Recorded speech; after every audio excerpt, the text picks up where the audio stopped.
Welcome to the Cartographia IS, a revolution in Indian education. I am Kirti, and in this lecture we will continue the inequality part. In my last class, because of the technical glitch, this portion could not be recorded. So I will be continuing in this lecture with the inequality. Before starting, Cartographia IS use an innovative technique, that is book to map technique. In this you don't have to mug up anything. All you have to do is to understand the concepts. Also we use your photogenic memory so that rectification is low and understanding will be high. Cartographia IS आपके लिए UPSC पंचामृत study notes लाया है which provides you a written guarantee of 30 question, and also we have begun with a UPPCS 60 days crash course which provides you a written guarantee of 90 questions, which has a tagline also 60 days UP in. So hurry up, join this course and don't be late. अब बात करते हैं inequality के बारे में. Inequality होता क्या है? इसका वर्ड से मतलब पता पड़ रहा है कि दो चीज़ों के बीच में इक्वलिटी ना होना. फाइन. अब ये दो लोगों के पर्सन के बीच में भी हो सकता है, पूरी सोसाइटी के बीच में भी हो सकता है, दो कम्युनिटी के बीच में भी हो सकता है, और दो कंट्रीज़ के बीच में भी इनइक्वलिटी हो सकती है. दो कंट्रीज़, दो सोसाइटी, दो इकोनॉमीज़ एक दूसरे से अनइक्वल पोजीशन पे हो, दोनों एक दूसरे से इक्वल वाली पोजीशन पे नहीं होना is the inequality. So according to the United Nations, inequality is the state of being not equal, especially in status, rights and opportunity. ये तीन टर्म्स आपको हमेशा याद रखने हैं इनइक्वलिटी के लिए, कि वो जिन भी दो जनों का हम कंपैरिजन कर रहे हैं, जिन भी कम्युनिटी का, इंसान का या कंट्री का कंपैरिजन कर रहे हैं, वो स्टेटस में, राइट्स में और अपॉर्चुनिटीज़ में इक्वल नहीं होंगी. फाइन. इसी के बेसिस पे वो डिफरेंशिएटेड ट्रीट की जाएंगी. अब किस बेसिस पे इनइक्वलिटी डिफाइन होती है, तो आपको बिल्कुल एक्सक्लूसिवली याद रखना है कि दो ही क्राइटेरिया है, या तो वो सोशल एस्पेक्ट में हो या तो वो इकोनॉमिक एस्पेक्ट में अनइक्वल ट्रीट किया जाता हो. ठीक है. दो के बीच में डिफरेंटली ट्रीट या तो सोशल चीज़ों पे किया जा सकता है या इकोनॉमिक चीज़ों पे. अब इकोनॉमिक चीज़ों पे क्या कर सकते हैं, जैसे दो पर्सन है, दोनों की इनकम डिफरेंट है, तो उन दोनों का स्टेटस भी डिफरेंट होगा, उन दोनों की इकोनॉमिक पोजीशन भी डिफरेंट होगी. That is a economic inequality. ठीक है. उन दोनों पर्सन के सेम चीज़ हम कम्युनिटी वाइज भी ले सकते हैं कि दो कम्युनिटी की, अगर दो कम्युनिटी की income is different, that is also, अगर दो कंट्री की GNI gross national income is different, that is the income inequality. तो मतलब दोनों के बीच में on the monetary terms, on the money wise differentiated treatment ही होता है. सेम चीज़ अगर हम सोशल इनइक्वलिटी की बात करें तो ये इस कंटेक्स्ट में बात किया जाता है कि रिलीजन के बेसिस पे, किनशिप मतलब जो हम भाईचारा कहते हैं, प्रेस्टीज, रेस, कास्ट, एथनिसिटी, ये जो सोशल एस्पेक्ट होते हैं ना हमारे आसपास, जो सोशल इश्यूज हम पढ़ते हैं, उसके बेसिस पे दो community, to people and to countries में डिफरेंसेस देखने को मिलना. तो इसका बेसिस कोई मॉनेटरी वैल्यू नहीं है, इसका बेसिस हमारे आसपास की सोशल कंडीशंस है जो ह्यूमन बींग्स ने over the time period frame की है. क्या रिलीजन गॉड ने बनाया? नहीं, ये तो ह्यूमन बींग्स क्रिएटेड है. तो human beings based on their religion, based on their gender, based on their caste are treating the other community inferiorly. तो that is a social inequality. Fine. अब देखते हैं कि किन किन बेसिस पे इनइक्वलिटी एग्जिस्ट करती है. सबसे पहले जेंडर के बेसिस पे, और हमें आसपास देखने को मिलता है जो मैन और वुमेन है उनके बीच में जो डिफरेंसेस है ये स्टार्ट हो जाते हैं फ्रॉम द बर्थ. तो जिस तरीके से boy child and girl child को ट्रीटमेंट मिलता है in our society, that is a reflecting gender inequality. Boy को स्टार्टिंग से प्रॉपर केयर मिलती है और गर्ल्स को भी कहीं सोसाइटी में somewhere this differences are eliminated, पर कहीं जगह ये डिफरेंसेस स्टिल एग्जिस्ट करते हैं. From the education, from the skillings to the health care, to the nourishment, everywhere the boy is treated as a better child than the girl child. So हम देखते हैं कि जेंडर इनइक्वलिटी को अगर हमें show करना है तो एक यूनाइटेड नेशन की रिपोर्ट पब्लिश होती है, that is global gender gap report. Okay. जिसने 2018 में इंडिया को 142 रैंक दी थी out of 149 countries. It is showing कि इंडिया 142 मतलब कितना पीछे है on the treatment of between a man and the female. तो इंडिया में कितना डिफरेंसेस है between a male child and a female child. Fine. और ये किस बेसिस पे जेंडर गैप रिपोर्ट पब्लिश होती है? सबसे पहले ये देखते हैं कि एजुकेशन किस तरीके से प्रोवाइडेड है between a male child and a female child. Fine. और दूसरी चीज़ क्या देखी जाती है कि हेल्थ फैसिलिटी कितनी डिफरेंसेस है between the male and the female. Third चीज़ they will see after education, after health care, then they will see employment कितना डिफरेंसेस है मेल एंड द फीमेल में, and then they will see कि political participation कितना difference exist करता है between the male and the female. तो इन चारों चीज़ों को एनालाइज करके this report is published. Fine, इस रिपोर्ट के अकॉर्डिंग अगर इंडिया की जेंडर वेज गैप देखें between wages that a female and a male will receive, इसके अकॉर्डिंग अगर हम इंटरनेशनल लेबर ऑर्गेनाइजेशन की इस रिपोर्ट को एनालाइज करें तो हमें ये पता पड़ेगा कि फीमेल को इंडिया में 34% लेस सैलरी मिलती है देन द मैन। तो 34, अगर दोनों सेम काम कर रहे हैं तो फीमेल को 34% लेस पेमेंट होगा देन द मैन। और हम जैसे देखते हैं कि आज जिस तरीके से फेमिनाइजेशन ऑफ एग्रीकल्चर हो रहा है, ज़्यादातर एग्रीकल्चर में फीमेल्स आर इन्वॉल्व, तो अगर उसी लैंड पे male and the female are doing the same work तो female will get 2% less payment for the same work than the men. It is showing the wage gap between them. Next किस cases पे inequality हमें exist दिखती है? Cast के basis पे। India में तो पर्टिकुलरली हमें दो कास्ट के बीच में जो डिफरेंसेस दिखते हैं वो बहुत अच्छे से विजिबल है। हमारे यहाँ पे तो हमने कॉन्स्टिट्यूशन में भी किस पर्टिकुलर कास्ट को रिजर्वेशन प्रोवाइड किया है, बिकॉज जो हिस्टोरिकली किसी पर्टिकुलर कास्ट के साथ जिस तरीके का ट्रीटमेंट किया जाता है, जिस तरीके का उनको हमेशा से इन्फीरियर ट्रीटमेंट देखने को मिलता है, इसलिए नीड लगी थी हमारे कॉन्स्टिट्यूशनल फ्रेमर्स को कि हमें उनको रिजर्वेशन प्रोवाइड करना है ताकि वो इक्वलिटी अचीव कर सके। हमारे कॉन्स्टिट्यूशन में भी कुछ स्पेसिफिकली आर्टिकल्स हैं जो हमने पॉलिटी में पढ़े हैं, जो बताते हैं कि जो कास्ट है उसके बेसिस पे किसी पर्टिकुलर कास्ट को बहुत ज़्यादा इन्फीरियर ट्रीट किया जाता है। फाइन, तो इसी बेसिस पे किसी पर्टिकुलर कास्ट को इक्वल पोजीशन पे लाने के लिए उनको एजुकेशन में, एम्प्लॉयमेंट में अब रिजर्वेशन प्रोवाइडेड है। फाइन, और कई सारी facilities free of cost provided है ताकि उनको इक्वल चांस मिले and they can come at par with the other caste in the society. Fine, अब हमने पहले देखा जेंडर के बेसिस पे, फिर हमने देखा कास्ट के बेसिस पे। Now we will see that on the basis of religion also there is inequality, मतलब गॉड के जो वर्शिप करते हैं, जो रिलीजन फॉर्म हुआ है उसके बेसिस पे भी हमें इनइक्वलिटी देखने को मिलती है। तो जनरली हम क्या देखते हैं, जैसे माइनॉरिटीज़ है, क्रिश्चियंस है, पारसीज है, जैन्स है, उनको तो फिर भी पॉपुलेशन में ये माइनॉरिटी होने के बाद भी उनकी जो इनकम है, कंजम्पशन पैटर्न है, is better than the other minorities like the Buddhist and the Muslims. तो ये देखने को मिलता है कि बिटवीन द माइनॉरिटीज़ ऑल्सो, ये सारी कम्युनिटीज़ इंडिया में माइनॉरिटी है and the majority is Hindu.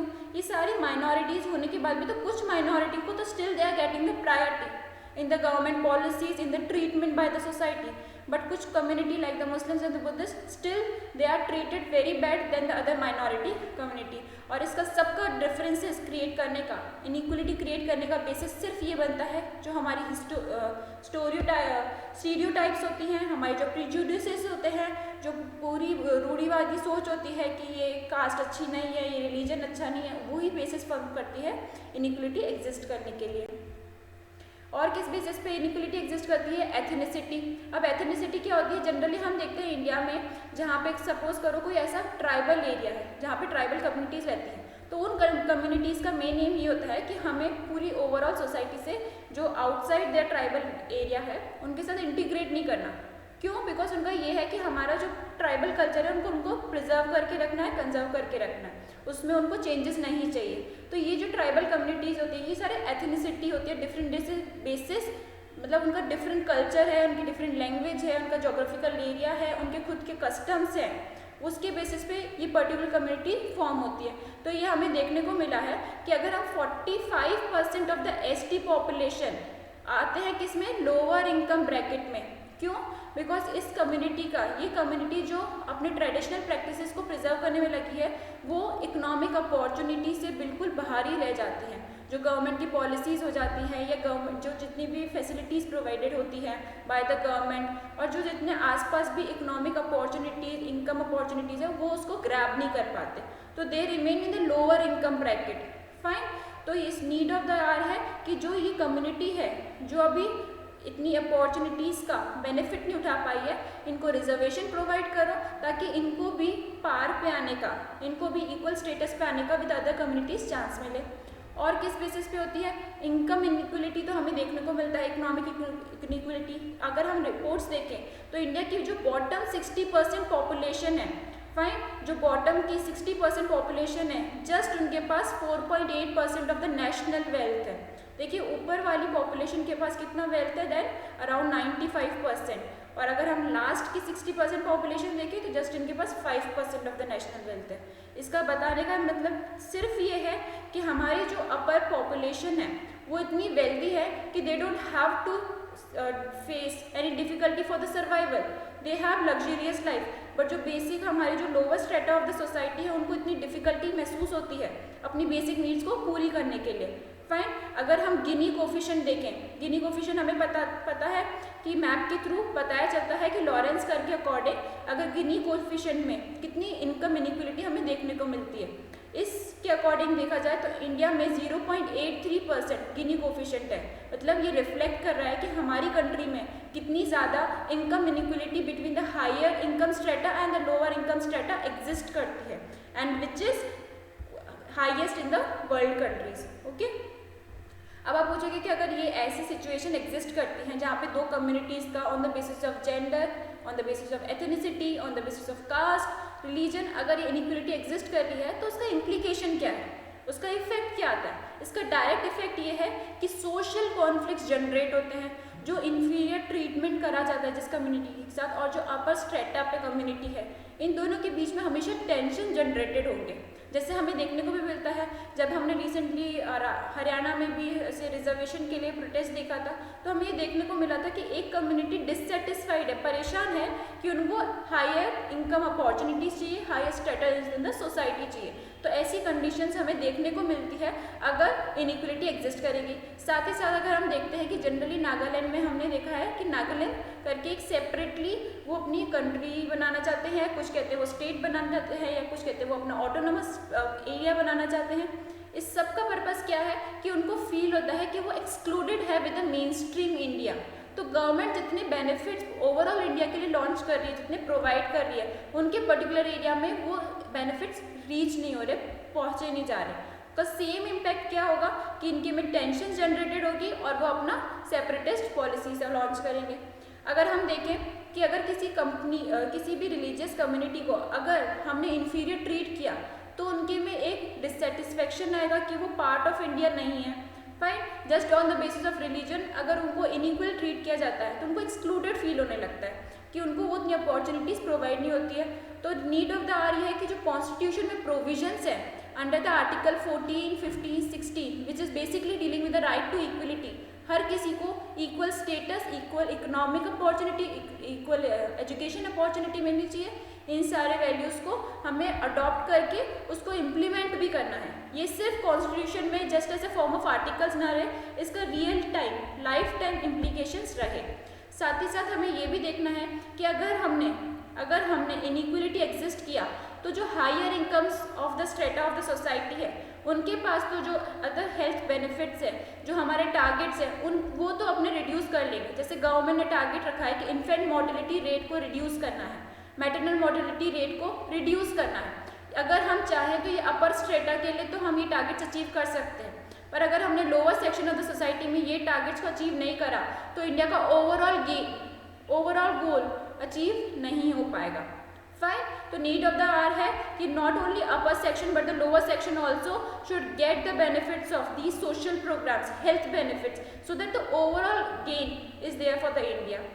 Fine, और गवर्नमेंट को ये भी ध्यान रखना है कि अगर upper strata of the economic strata of the society अगर प्राइवेट एजुकेशन, प्राइवेट हेल्थ की फैसिलिटी अवेल कर सकता है तो उसी सेम लेवल की facility the people in the lower strata who can not afford the private services उनको भी प्रोवाइड की जाए। उनको इन बेनिफिट से एक्सक्लूडेड नहीं रखा जाए, उनको इन बेनिफिट से बाहर नहीं रखा जाए just because they can not पे।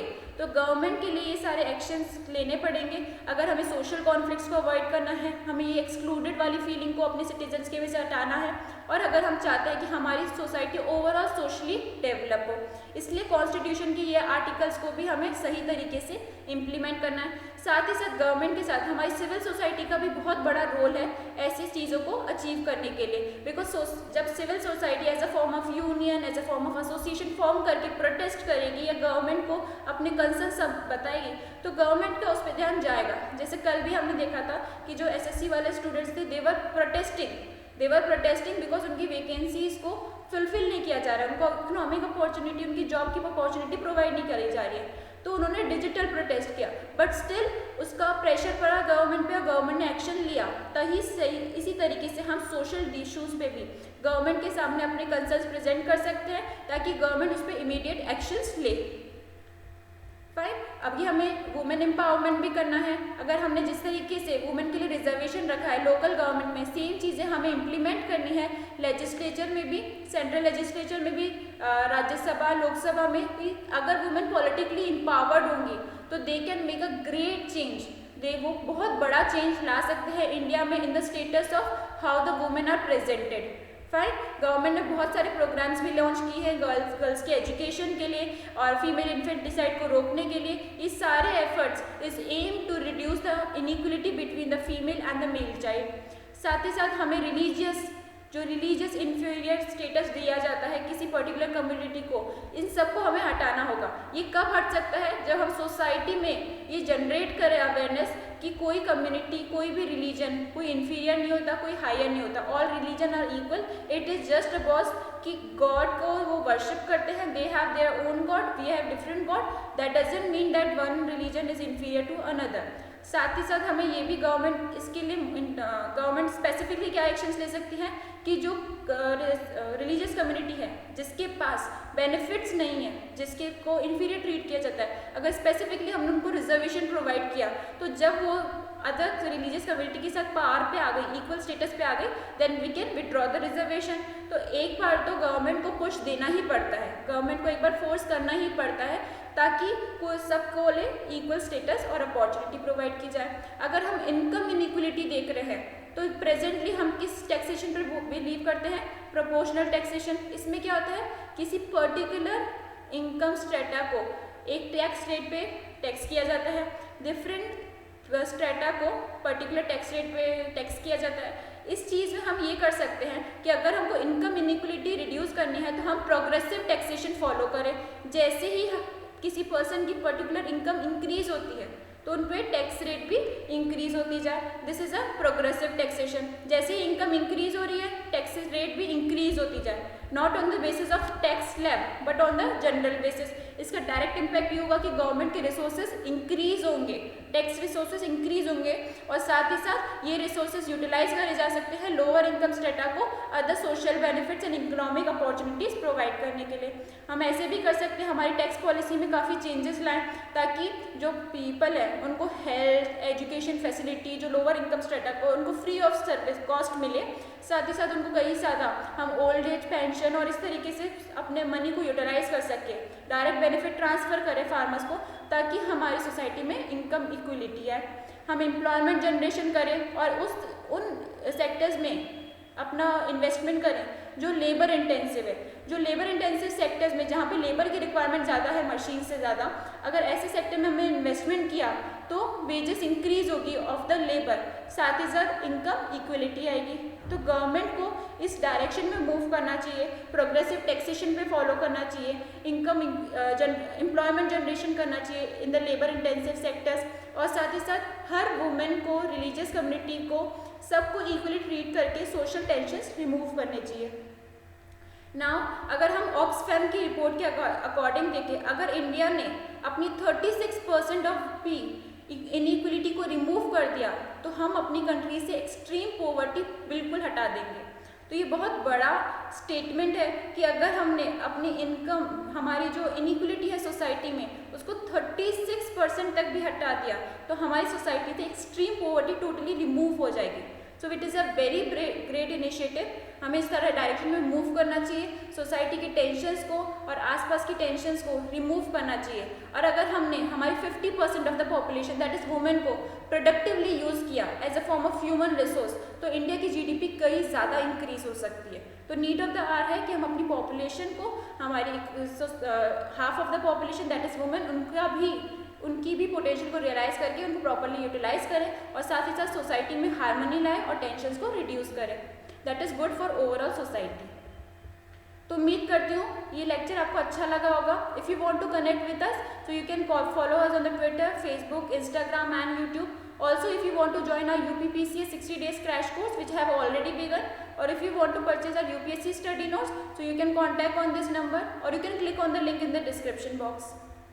Thank you for watching and have a nice day.